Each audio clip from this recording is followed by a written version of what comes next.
tutorial. Vamos a seguir ya con la temática de el presupuesto de ventas.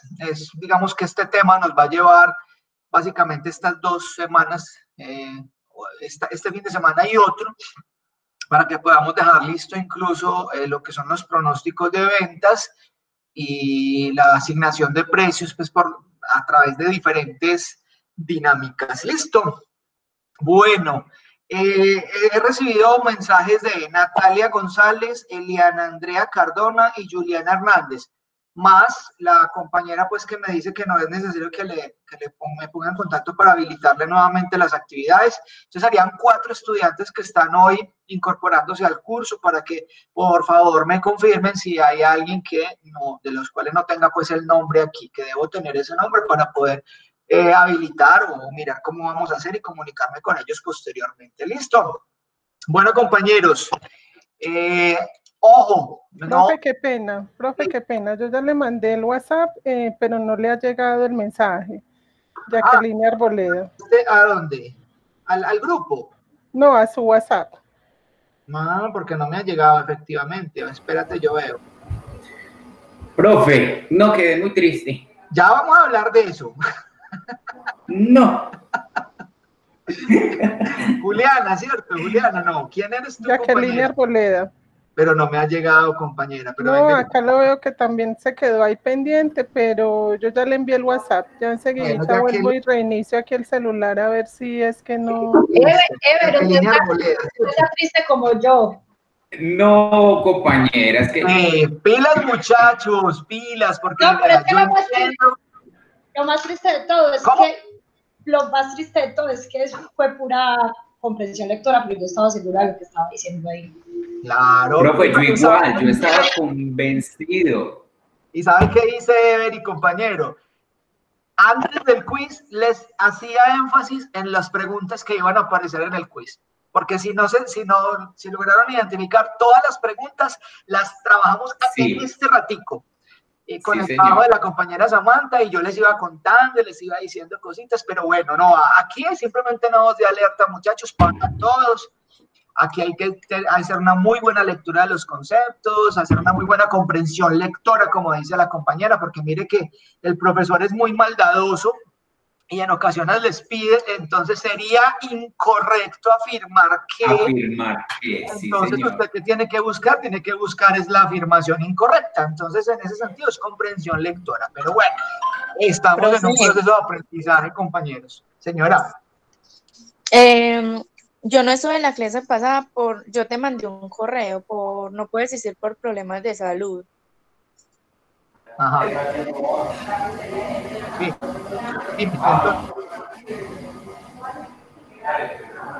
Aló. Compañera. ¿Qué fuiste? Hola.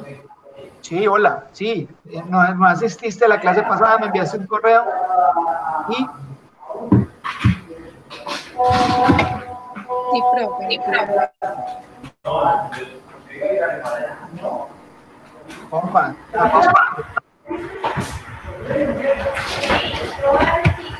Ever, el micrófono. Bueno, no sé qué problema habrá con comunicación con la compañera que me dijo, sí, creo que me enviaste un correo. Recuerden que siempre que vayan a tener una asistencia deben reportar eso a un link de la universidad, se comunican con el área de bienestar y permanencia porque eso es importante. Listo, compañeritos, vamos a continuar entonces, veo que ya se han vinculado nuevamente la mayoría, muy contento porque ya me pueden ver, pero bueno, vamos a compartirles la pantalla para que por favor me verifiquen si estamos visualizando. Ay, pero no. Esperen un momentico que no le puse sonido y tengo unos videos. Esta de aquí. Compartir. Listo, Ever, ¿me confirmas que estemos viendo porfis la pantalla que dice presupuesto de ventas? Sí. Okay. Bueno, compañeros, entonces como nos decían ahorita, en ese presupuesto, en esa asignación o ese proceso presupuestal, casi que no doy con el término, en ese proceso presupuestal, siempre digamos que se inicia con el presupuesto de ventas, y el presupuesto digamos, el presupuesto de ventas permite la determinación de un nivel de ventas. Sin embargo, esto tomando la bibliografía, pero yo cambiaría esa palabra determinación, porque cuando uno habla de determinar, es algo muy determinístico. Y ya sabemos que el presupuesto de ventas, es decir, cuánto voy a vender el año entrante o el semestre entrante, pues es una cosa que no es determinística. Entonces yo más bien hablaría de que el proceso presupuestal inicia con un pronóstico del nivel de ventas para el periodo siguiente. Porque dependiendo de ese nivel de ventas es que se establecen todas las necesidades que nosotros acabamos de visualizar, las necesidades de materiales, de producción, de mano de obra, de inversiones, bueno, en fin, todos los presupuestos que vienen a continuación. Entonces, en este sentido, el presupuesto de ventas, digamos que es la etapa inicial del proceso presupuestal, porque a partir de la definición o de la inferencia y del pronóstico de este volumen de ventas para los periodos siguientes, pues es que se establecen las necesidades de materiales tanto directos como indirectos, ¿cierto? Y ya todos sabemos cuál es la diferencia entre un material directo o un material indirecto, ¿cierto que sí? ¿Quién me puede decir cuál es la diferencia? Que fue el curso anterior de costos. ¿Cuál es la diferencia entre un material directo y un material indirecto? Profe, el material directo es el que se utiliza en sí en toda la fabricación. Por ejemplo, si yo voy a hacer unos zapatos de cuero, el material directo ahí es el cuero. Perfecto. ¿Y el indirecto? El material indirecto es, por ejemplo, el hilo, creo yo, o por ejemplo, no sé, el aparatico con lo que se presiona la suela, puede ser un material indirecto. No sé. Okay, material directo es la materia prima. Sí. Y el indirecto es lo que usted necesita para que ese producto ya llegue me olvidó, al proceso final. Por ejemplo, las cajas, las bolsas, pues si estamos hablando de los zapatos que dijo la compañera. Okay. Me parece bien, sí. De alguna manera todos identificamos que los materiales directos son aquellos que se identifican directamente con la producción del bien o la prestación del servicio. La compañera ahorita decía, estoy produciendo zapatos, pues obviamente los materiales directos serán el cuero, la suela, pero adicionalmente los hilos, adicionalmente el pegante, todos esos materiales son directos. Ahora, los indirectos, pues son todos esos materiales que yo también necesito para poder hacer llegar ese producto final al final de la cadena de abastecimiento, es decir, al consumidor final, pero que no son directamente identificables con la producción de zapatos. Ejemplo, bolsas, empaques, y puedo tener incluso muchas otras herramientas a nivel interno de la empresa que yo necesite. Bueno, también mano de obra, costos indirectos de fabricación. ¿Se acuerdan de esos CIF? Esos CIF. Sí, ¿Qué son los CIF? ¿Qué son los costos indirectos de fabricación? Que incluso había una pregunta en el examen que les hablaba de los costos indirectos de fabricación. ¿Qué son esos costos indirectos de fabricación? Ever, tú. Profe, ahí pueden, hola. Profe, si mal no recuerdo, son por ejemplo las tasas administrativas que se tienen que tener en cuenta como tal en los gastos de la empresa, porque igual esos también se convierten en un gasto como tal para la fabricación, porque obviamente mediante la fabricación de ese implemento, de ahí vamos a sacar las ganancias para cubrir todo ese tipo de gastos. Bueno, eso es cierto, no sé, sin eso embargo, es lo que yo creo. Sí, está bien, perfecto. Incluso podemos agregar que los costos indirectos de fabricación o esos CIF, si bien son también costos que están directamente relacionados con la fabricación del bien o la producción del bien o la prestación del servicio, no son tan fácilmente identificables en el proceso. Entonces, en este caso, la compañera que ahorita nos definía que el hilo y que la pegante que se usaba en los zapatos no eran materiales directos, sí son materiales indirectos, pero a su vez hacen parte de los denominados costos indirectos de fabricación, porque yo no puedo determinar tan fácilmente cuánto pegante me gasto en un par de zapatos o cuánto hilo me gasto en un par de zapatos. Entonces, esos costos que, como el compañero lo dice, posteriormente se van a llevar a una cuenta del gasto, pues están representados precisamente en toda esa bolsa de los costos indirectos de fabricación. Porque yo, repito, yo puedo saber fácilmente cuánto cuero me gasto en un par de zapatos o cuánta suela, pero no tan fácilmente puedo saber cuánto pegante me gasté en un par de zapatos o cuánto hilo, ¿cierto? Entonces esos son lo que ya denominamos los costos indirectos de fabricación. Aunque también hacen parte de los costos indirectos de fabricación otros costos como costos comerciales o costos de venta que no están tan directamente asociados pues, a la fabricación del producto.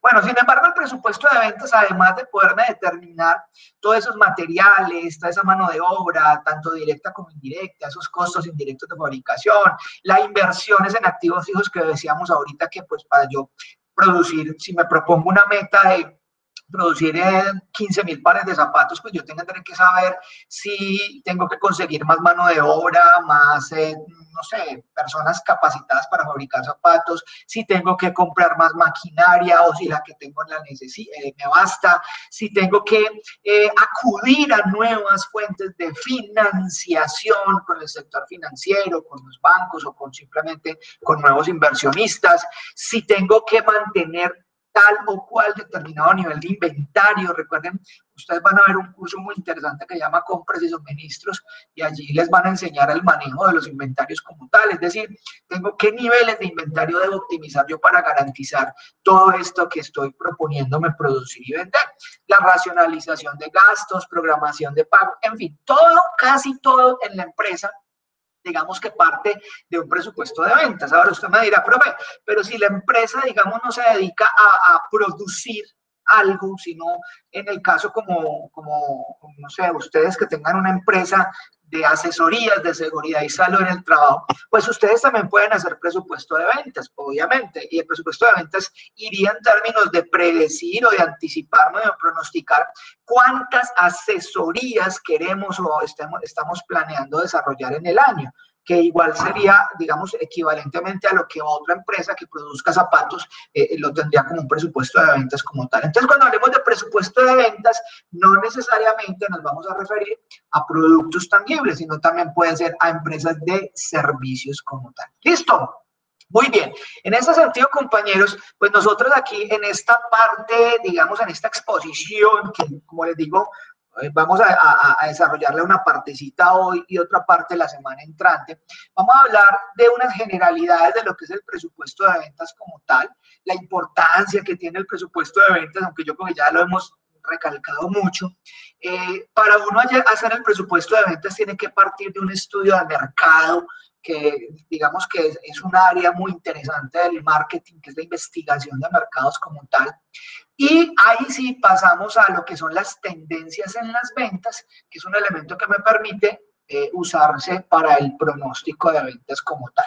Y vamos a ver un aspecto que es la fijación del precio. Yo no creo, esperemos, no creo, obviamente que alcancemos a ver la parte de pronóstico de ventas y de precio hoy, ya lo dejaríamos para la semana entrante, o si alcanzamos, pues maravilloso, depende de cómo vamos viendo y las preguntas que ustedes tengan como tal. ¿Listo? Muy bien. Bueno, dentro de las generalidades digamos, del pronóstico de ventas, tenemos que mencionar obviamente que la determinación de las ventas como tal o del nivel de ventas para determinado periodo involucra o implica el análisis de muchos factores en esa parte presupuestal.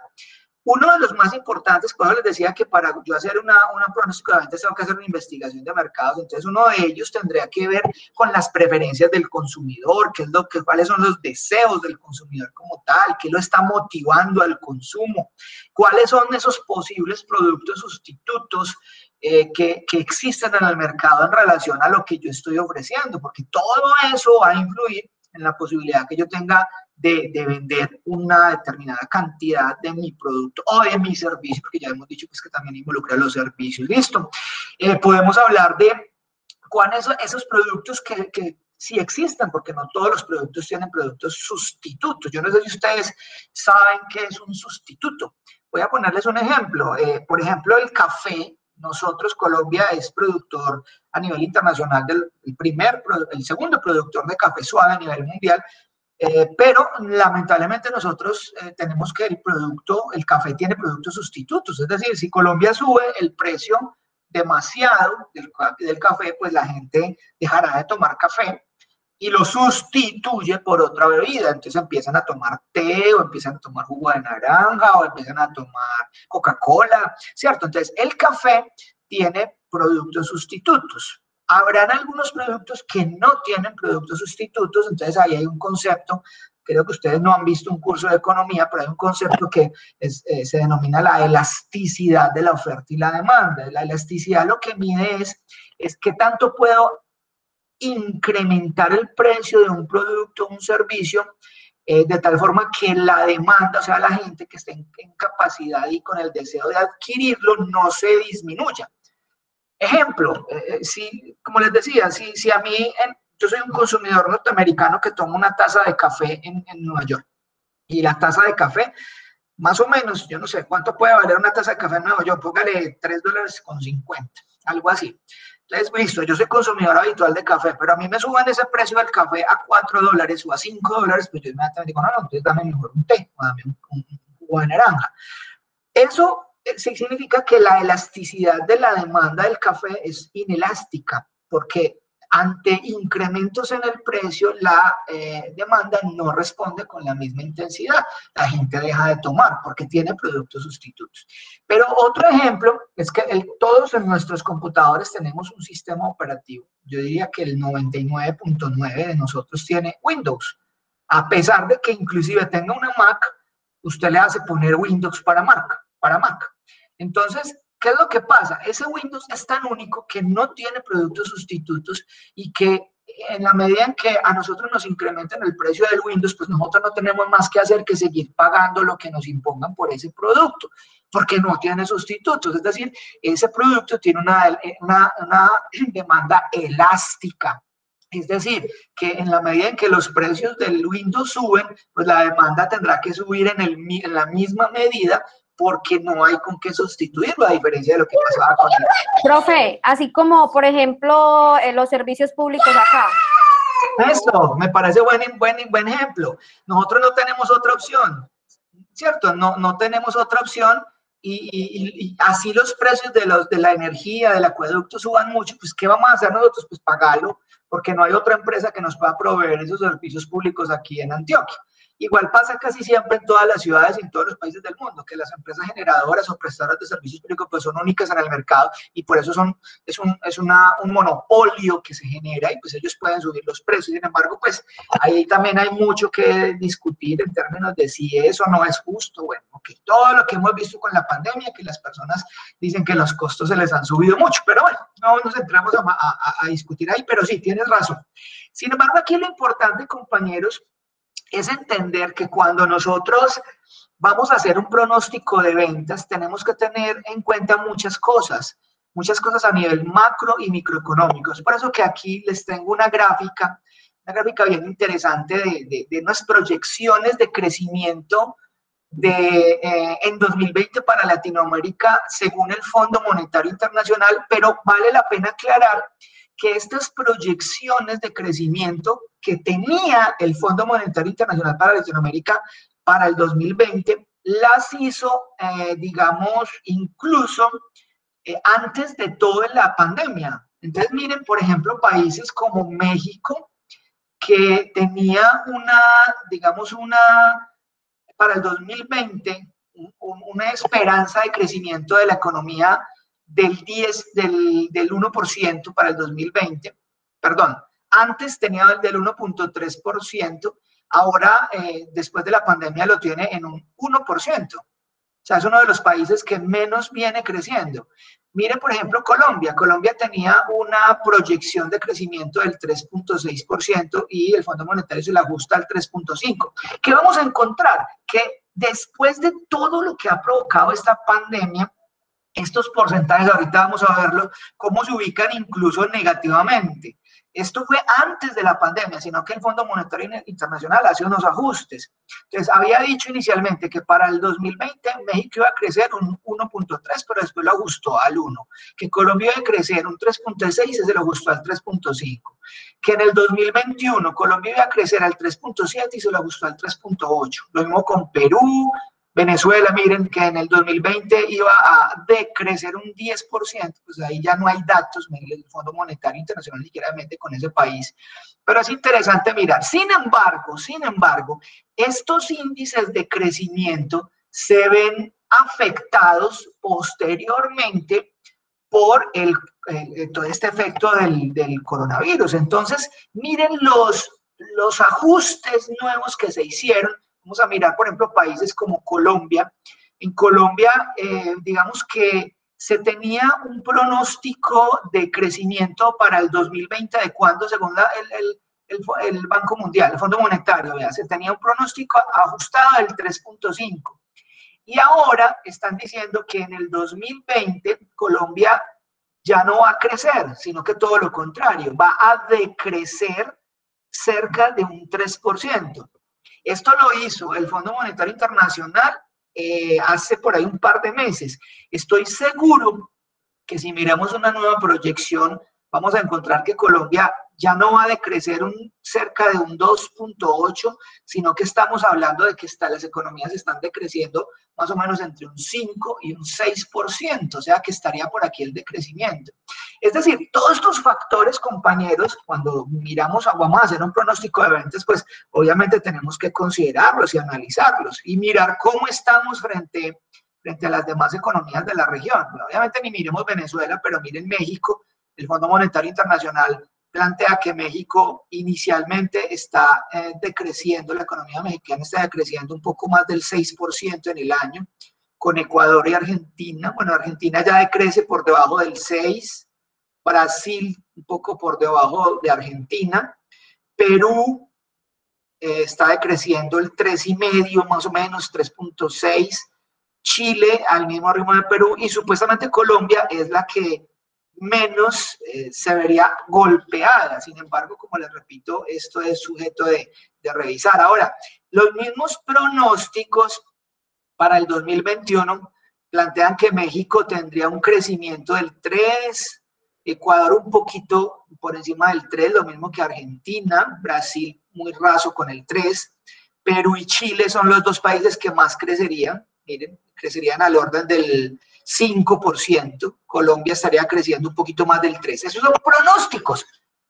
Y todo lo pronóstico es que está sujeto ¿a qué? A incertidumbre. Pero obviamente el Fondo Monetario Internacional, la Banca Mundial tienen mecanismos matemáticos de pronósticos que de alguna manera pues van a validar un poquito esto. Entonces, en general el presupuesto de ventas, ¿quién prepara el presupuesto de ventas en la empresa?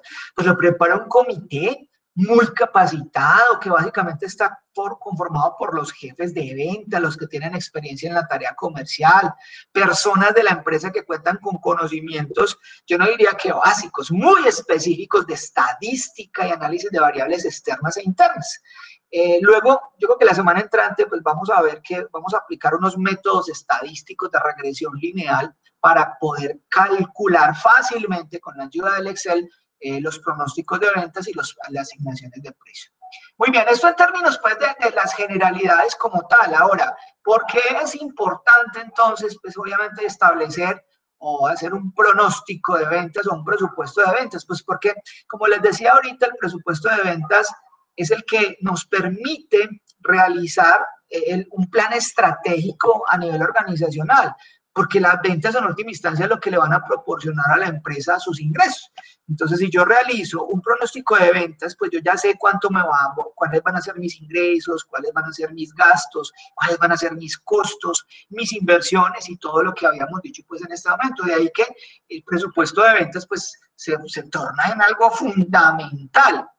Inicialmente el presupuesto de ventas de alguna manera permite realizar las revisiones de los planes estratégicos de la organización y con nosotros poder no determinar, yo no cambiaría esta palabra, no determinar, pero sí pronosticar las cantidades a vender. Entonces se pueden definir costos de producción, costos del servicio, en fin, costos y gastos e ingresos como tal. Por eso es la importancia de generar un buen presupuesto de ventas. Ahora, esta grafiquita yo creo que la recuerdan mucho los que vieron contabilidad conmigo, incluso los que no hayan visto conmigo. Cuando nosotros tenemos claridad sobre el presupuesto de ventas, nosotros como empresa obviamente, pues en este caso se puede hacer o determinar la inversión en activos fijos que yo necesito. Recuerden este cuadrito que veíamos en la clase de contabilidad, en donde los activos son iguales a los pasivos más el patrimonio, y los activos es todo lo que la empresa necesita para funcionar. Entonces, en ese sentido, si yo necesito 10 maquinarias o 15 máquinas de coser o de, no sé, o 10 taladros o 8 tejedoras, lo que sea, pues entonces yo tengo que entrar a determinar esas 10, 15, 20 máquinas a través de qué las voy a conseguir. Si a través de deuda, miren aquí los pasivos, o a través de un aporte de socios, porque es las únicas dos formas que existen para que una empresa consiga sus activos, o a través de deuda o a través del aporte de los dueños, no hay otra opción. Ya saben ustedes, y esto lo analizarán en el curso de análisis financiero, que esas decisiones se toman con base en los costos, que es más y menos costoso para la empresa. Financiar vía pasivo, es decir, vía banco o sector financiero, bancario, o financiar patrimonio. ¿Ustedes qué dicen? Hablemos un poquito de eso.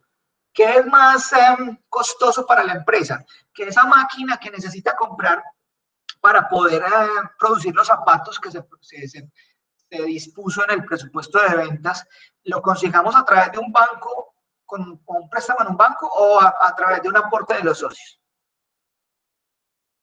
A ver, voy a preguntarle a alguien que esté por aquí. Permítame un momentico. Pero, profe, ¿qué es mejor?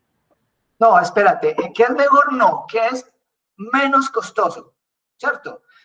¿Qué es más en términos de costo de capital? A ver, Carlos Alberto Pérez, reivindíquese conmigo después de ese examen. Buenas tardes, profe. ¿Cómo estás? Pues ¿Qué piensas?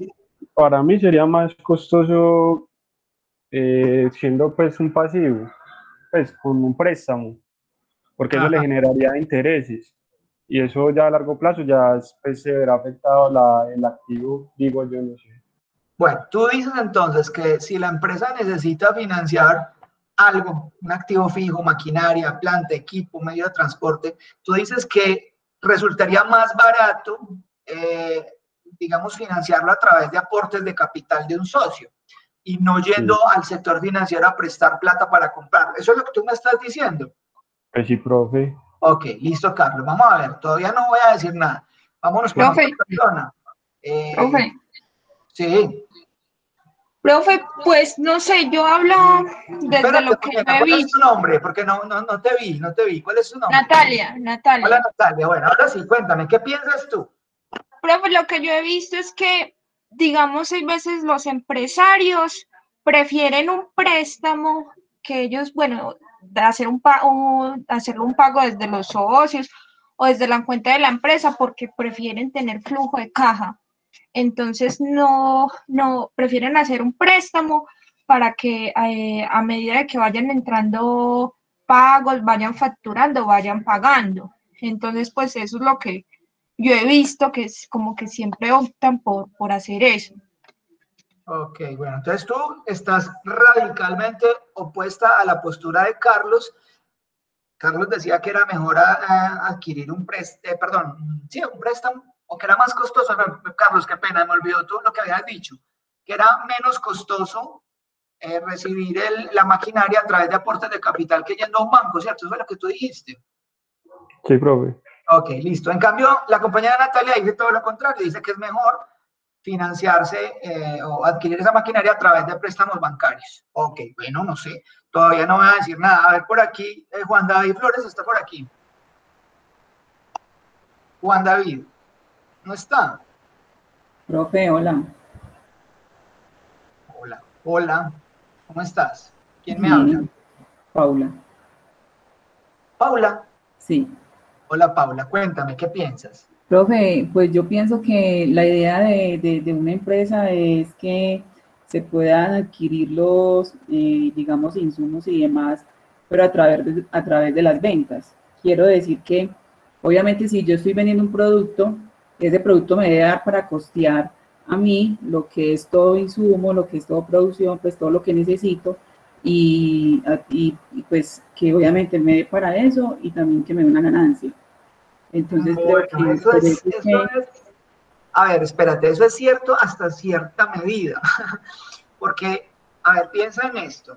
Primera situación es que la empresa vaya a iniciar, o sea, vamos a iniciar, no viene funcionando, entonces yo es la primera vez que voy a vender, pero para vender esos zapatos necesito la maquinaria. Entonces la pregunta es, ¿de dónde las vas a conseguir si todavía tú no has empezado las ventas? Digamos que esa inversión inicial. Entonces ahí la pregunta iba en si tú eliges financiarte con aportes de socios o con deuda del sector financiero.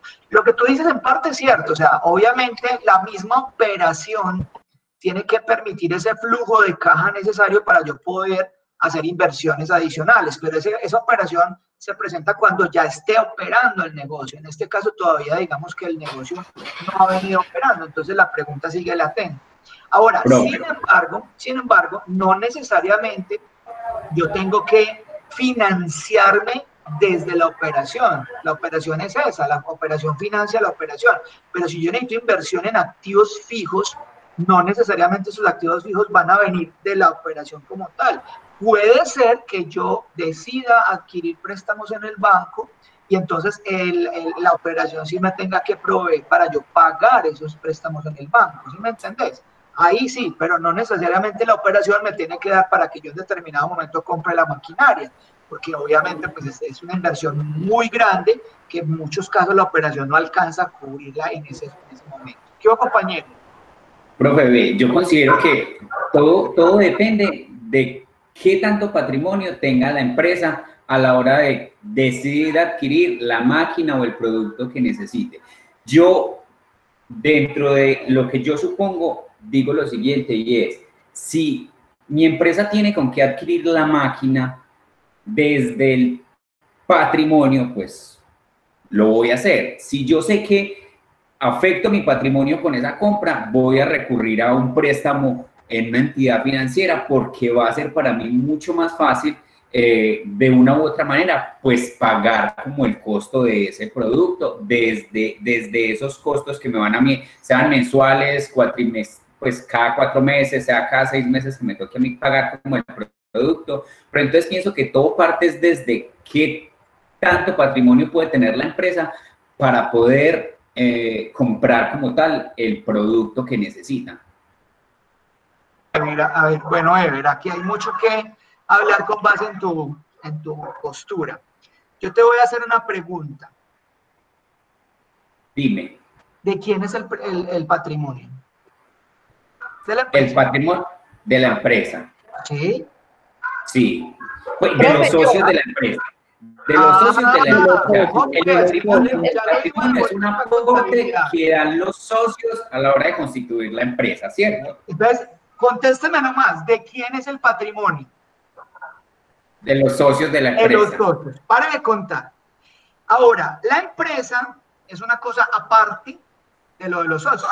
La empresa es lo que usted tiene para poder producir esos zapatos que usted me dispuso en el presupuesto de ventas, ¿cierto? Ahora, para producir esos zapatos, la empresa, no los socios, porque es que los socios son otra cosa. La empresa necesita una maquinaria. Vuelvo y le pregunto, ¿de dónde crees tú que sea más conveniente que la empresa saque esa maquinaria? ¿De aportes de los socios, nuevos aportes de los socios, o de préstamos en el banco? Préstamos en el banco. ¿Por qué? Profe, porque va a ser, digamos, la empresa va a conservar su patrimonio inicial de los socios cuando se constituyó pues como tal la empresa, y va a tener mayor facilidad a la hora de pagar esa maquinaria o esos productos. ¿Por qué facilidad? Porque es que, por ejemplo, si yo voy a mi proveedor y yo le digo, bueno, pues lo pienso yo de esta manera, y es, yo pienso que cuando uno hace un crédito con una entidad financiera, hay muchas facilidades de pago. ¿Cierto que sí? Obviamente, si yo lo hago con terceros, pues, y si yo llego a acuerdos, también lo puedo hacer.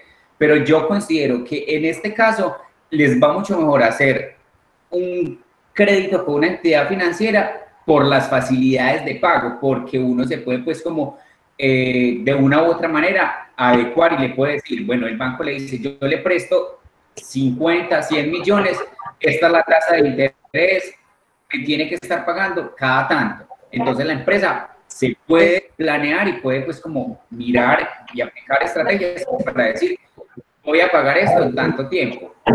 Entonces, pues, considero yo, profe, igual usted es el experto y usted me puede pues como, como decir, no es así. No se trata de que yo sea el experto, sino que yo profe. Sí, cuéntame. Pero hay una apreciación también. Ah, claro, para eso estamos, hágale, cuénteme. No, Alejandra iba a hablar. Okay. Profe, no sé si estaré de pronto equivocada con todas las lluvias de ideas que han dicho todos los compañeros, pero igual el patrimonio no es regalado, o sea, el patrimonio de los socios no es aportado a la empresa así libremente y tenga esto, no. Yo la parte que aporto es parte de mi ganancia y del porcentaje que yo tenga en la empresa, ¿cierto? Yo pienso que le sale más fácil a la empresa recibirlo de un socio. ¿Por qué? Porque de todas maneras, al ingresar la maquinaria por parte de un socio, igual tienen una deuda, por decirlo así, con ese socio. Que se puede ver identificado como en la utilidad que se tenga y los aportes que empiece a ganar ese socio. Pero eso no está ligado como a una obligación financiera mensualmente, con una cuota fija, que quizás la empresa puede variar dependiendo de la utilidad, dependiendo de cuántas ventas tenga. En cambio, usted al banco le tiene que pagar sí o sí. Bueno. Profe, ¿puedo hablar yo? Profe, sí, ya doy la palabra. Bueno, pero un momentico, compañera, me dice su nombre y de una, cuéntame. Ay, yo iba a hablar antes. Eliana, hágale. No, pues que ahí también iba a decir, relacionado con lo que dice Alejandra, pues el aporte que hace ese socio es para eso, para esos activos que se necesiten, pues como para todas esas cosas que se necesite la empresa. Cuando nosotros creamos, o cualquier empresa busca como una plata en un crédito, o sea, es una plata que se va a generar un interés, lo que decía Carlos ahorita. Entonces, ahí pues va a salir perdiendo pues la empresa. En cuanto a utilizar pues como el patrimonio que va a hacer ese socio, ¿cierto? Es un gasto que nosotros podemos utilizar y que ya después se va a ver reflejado o se va a pagar a ese socio. Entonces yo pienso que es mejor utilizar pues como los aportes que puedan hacer esos socios, que en sí son para eso, pues para mirar cómo puede avanzar la empresa. Ok, listo. Entonces tú dices que es mejor que la empresa se financie vía aportes de socios. ¿Listo? Okay. Sí. Bueno, yo. La otra compañera, tu nombre. Fanny. María Fanny, profe. Este está María bueno, Fanny, profe. cuéntame. Bueno, profe, desde el punto que yo he estudiado así en la parte de un poquito de costos, por lo general, y se dice por ahí, que para una empresa es saludable tener créditos.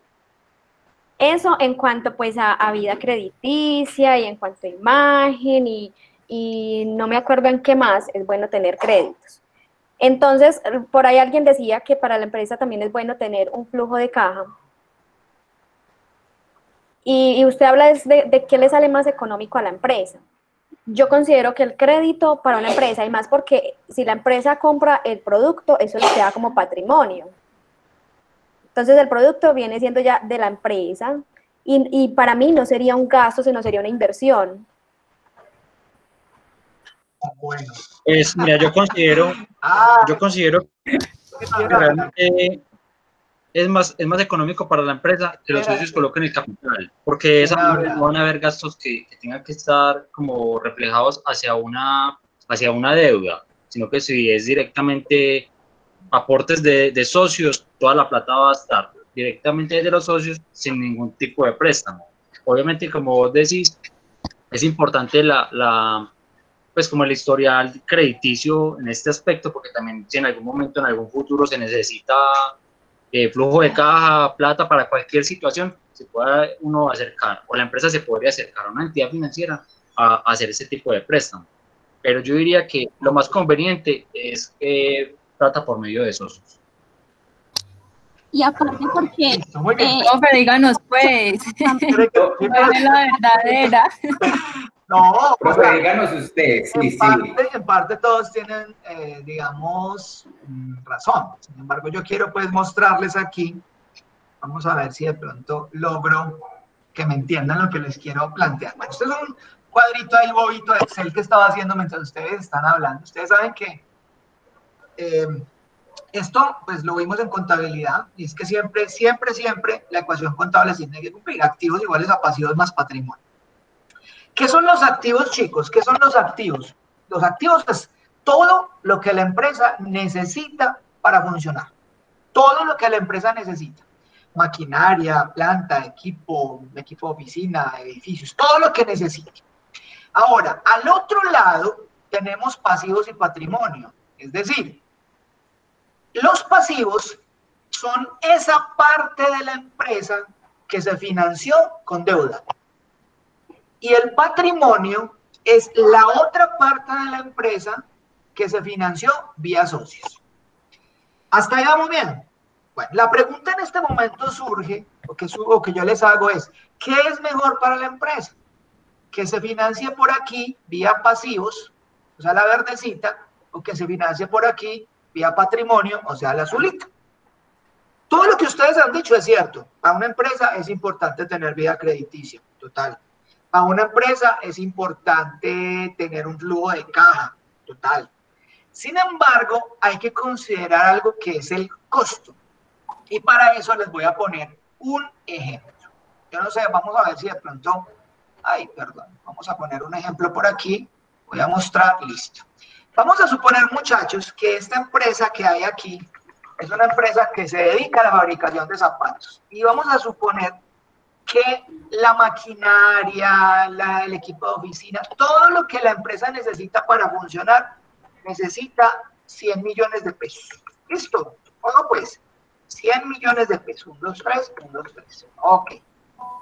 La pregunta que viene ahorita es, bueno, ¿cómo vamos a financiarnos esos 100 millones de pesos? Es decir, ¿de dónde los vamos a conseguir? ¿De dónde nos los vamos a sacar? Entonces usted me dirá, pues, profe, le hagamos una cosa. Financiemos una parte con deuda y financiemos una parte con patrimonio. Es decir, usted me dice, vea, profe, los socios de esa empresa aportaron 60 millones de pesos. Los socios. Entonces, ¿qué es lo que pasa, muchachos? ¿Qué es lo que pasa? Los demás, ¿de dónde me los tengo que conseguir? Financiados. ¿De dónde me tengo que conseguir? Financiados, ya, vía deuda. Es decir, si los socios, ay Dios mío, si los socios, espérenme antico, números, usar separadores, listo. Si los socios aportaron 60 millones, necesariamente yo tengo que ir a buscar 40 en el banco. ¿Por qué?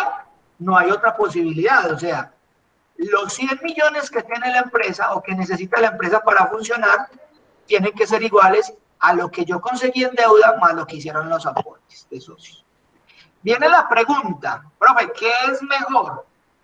¿Qué es mejor? ¿Que yo financie esos o que busque unos socios que mejor me aporten 40 y entonces yo me busque 60 por el banco, o que lo deje así? Entonces viene algo que ustedes tienen que considerar.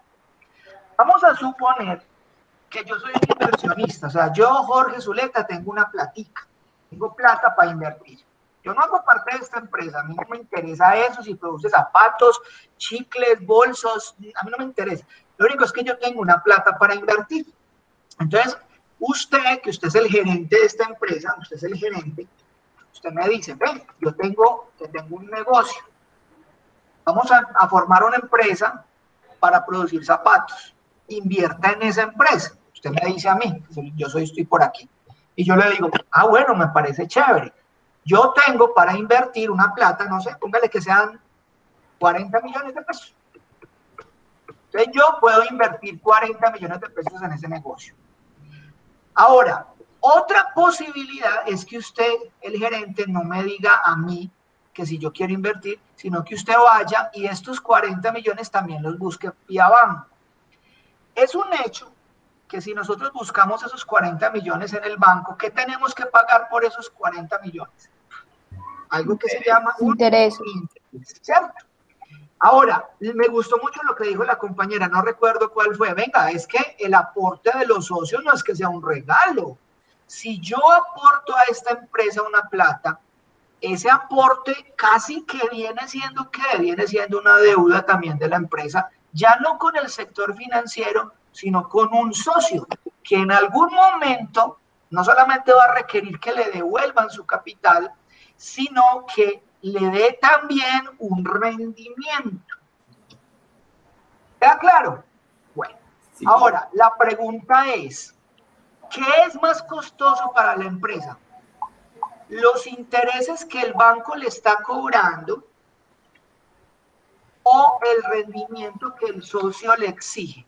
¿Ustedes el rendimiento. Los rendimientos, ¿cierto? ¿Por qué es más costoso o por qué yo tengo que reconocerle más a los socios?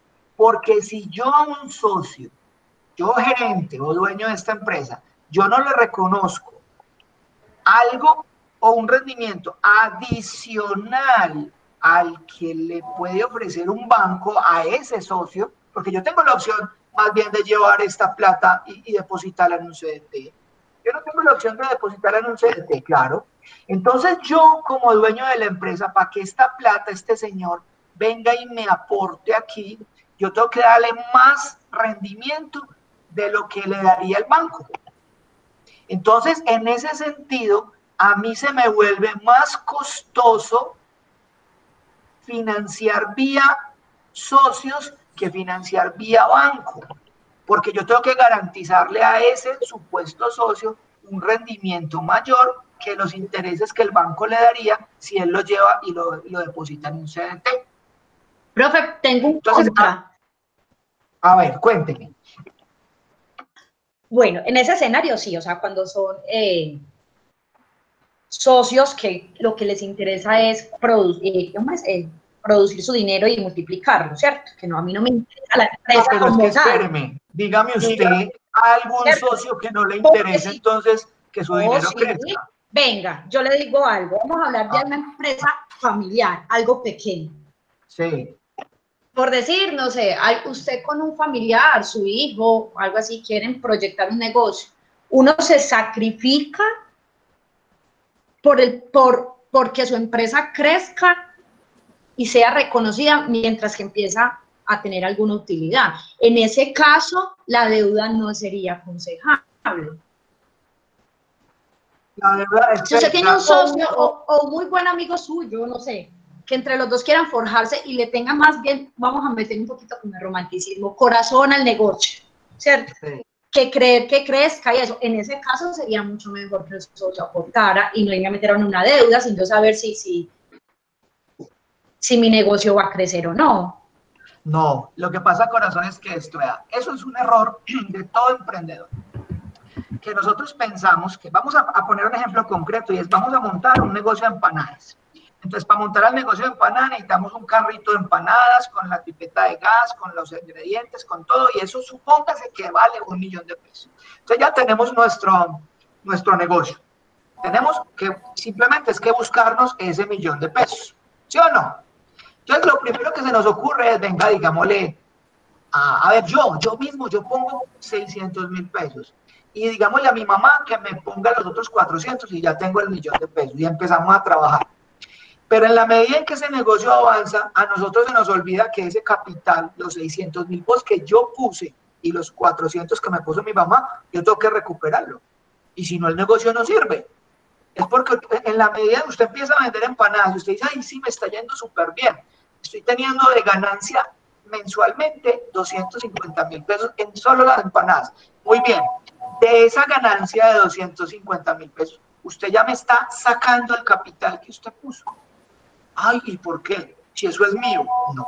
Usted tiene que saber identificar que aunque usted sea el dueño, usted tiene que sacar el capital que puso en esa empresa, porque usted se convierte en un socio, en un socio capitalista de ese negocio. Es decir, esos 600.000 pesos que usted puso son sus aportes. Y en determinado momento, supóngase que no sea usted, sino que sea su prima, que su prima le puso los 600.000 pesos. Cuando su prima quiera, se puede llevar la plata. ¿Usted de dónde la va a sacar? Sí. Yo sé que el capital entonces, no puede morir, pero yo lo que hablo es en tiempo, que quizás puede haber un lapso de tiempo que el banco no me va a dar. Claro, totalmente. Y eso mismo pasa con los socios, los socios capitalistas, los aportes de capital. Por ejemplo, cuando, no sé si recuerdan a Carrefour, cuando Carrefour llegó a Colombia, que eran unos inversionistas franceses, ellos sabían que la inversión en Colombia, los primeros 5 años, no iban a tener ganancia. O sea, ya los inversionistas se van con eso. Es decir, ya ellos saben que va a haber un periodo de tiempo en el que de pronto la empresa no va a generar ninguna utilidad y por tanto tendrán que esperar un tiempo determinado. Lo mismo puede pasar en el caso de una empresa familiar.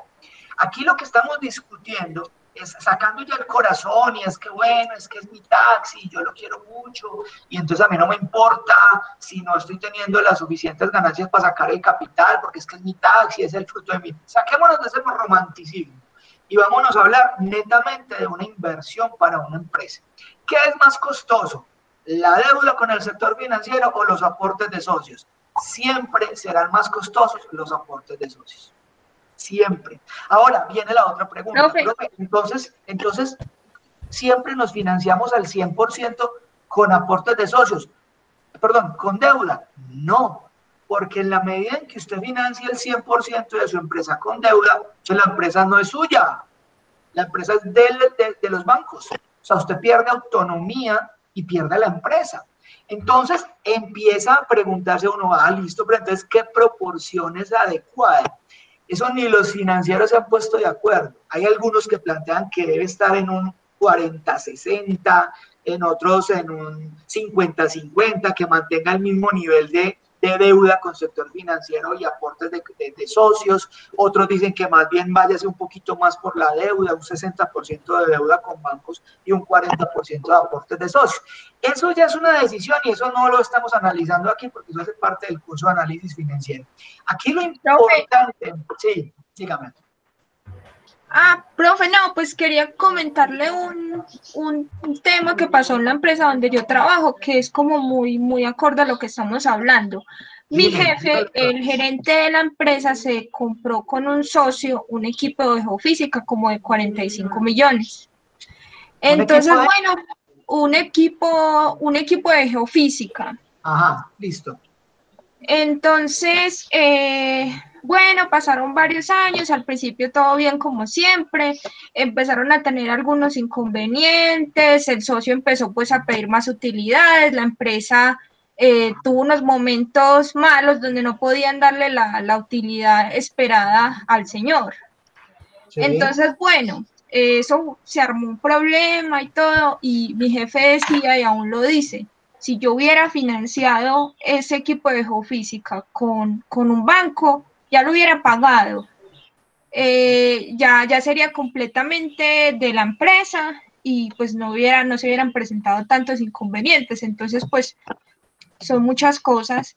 Sí, no, total. Esto tiene muchas aristas, ¿cierto? No es simplemente que entonces ahora todo vamos a financiarnos con deuda. No, porque hay muchas cosas que analizar, pero si desde el punto de vista de los costos vamos a analizar, es menos costoso financiarnos vía deuda o sector financiero, aunque hay que pagar unos intereses y ustedes saben que Colombia es uno de los países con el mayor margen de intermediación, es decir, con los mayores intereses. Sin embargo, el costo de capital vía aportes de socios también tiene como referente esa misma tasa del sector bancario.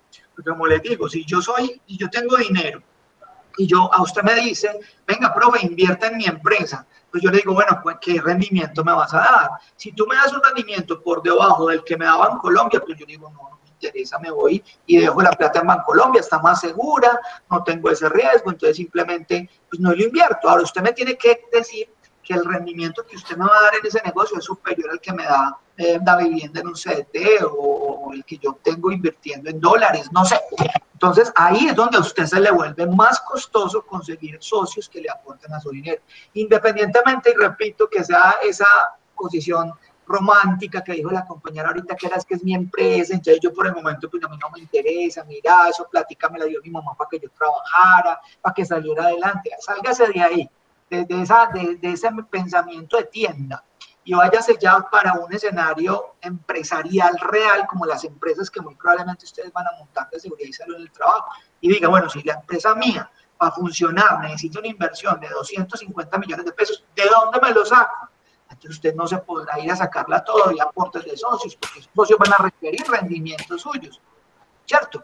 O no la saque toda del sector financiero, porque es que usted ya la empresa no es suya, sino que son de los bancos. Entonces, en ese sentido, esta pregunta, compañeros, daba pie pues como a analizar eso.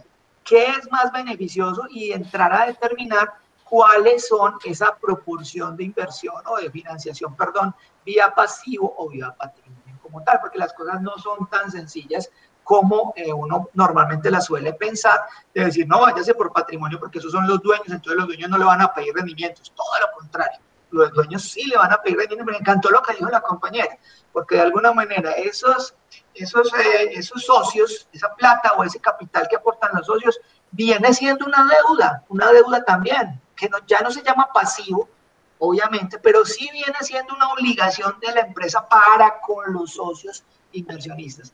Dan esa obligación que en el momento en que ellos quieran, se van a poder llevar su capital y usted queda entonces ahí grave. Listo, compañeros, yo creo que Listo, no explíquenos la actividad. No avanzamos ni el 1% del puesto de venta. Pero no, qué chévere, a mí me encanta cuando se forman estas discusiones, estas participaciones, eso es lo rico. Entonces, compañeros, vean, hagamos lo siguiente, porque ya voy siendo la 1 y yo tengo también otra clase a la 1. Yo no les voy a compartir esta presentación, ¿para qué? Todavía no, digamos que no es pertinente, porque no la hemos ni que ha empezado. Imagínense, no estamos hablando aquí únicamente de lo que es la importancia de las ventas, del presupuesto de ventas, iríamos apenas para lo que es el estudio de mercado, tendencias y pronósticos. O sea que no, es bobada. O sea que esta semana van a descansar de presupuestos, no les voy a dejar es como ninguna actividad para que tengamos claridad sobre eso. El próximo sábado entraríamos a terminar esta presentación, a hacer los ejemplos, los ejercicios y a explicarles muy bien cuál sería la actividad ya que ustedes van a entregar dentro de hoy en 15, que sería pues una actividad que van a hacer en equipos por un lado y de hoy en 15 volvemos a hacer un examencito tipo quiz, ya no de preguntas de selección múltiple y única respuesta, sino un par de ejercicios como tal que ustedes deben hacer o desarrollar en Excel. Pero de hoy... Profe, pregunta. La actividad número 2 y la 3 tienen fecha igual de entrega, que son como para el 10 de octubre. No, mira, recuerda que si bien nosotros estamos manejando el curso a través del aula, yo les especifico cuál es la actividad que tienen que hacer. O sea, por el momento, repito, abran los oídos, no hay ninguna actividad para dentro de 8 días. ¿Queda claro? No alcanzamos a adelantar el tema, entonces no hay actividad. Es que no se complique. Si quiere, dedíquese esta semanita a las otras materias, porque no puedo pedirles que hagan las actividades sin haber visto lo que es tendencia de ventas y pronóstico de ventas con el método de pronósticos de mínimos cuadrantes. Nos vemos de aquí en 8 días, bien felices. ¿Listo? Listo, profe, muchas gracias. A ustedes. Un abrazo para todos y feliz semana. Profe, igualmente. Ahora habilitando los grupos para poderlos... Ya están habilitados hasta hoy, solo hasta hoy para que se vinculen los que hacen falta. Ahí hay espacio. Okay. No hay ninguna Y pregunta. quedamos entonces pendientes de las actividades, de cuándo le debemos entregar las actividades. Yo les escribo, vayan haciendo la actividad actividad como tal y ya lo del examen lo discutimos luego. Bueno, señor, muchas gracias. Hasta luego. Un abrazo para todos.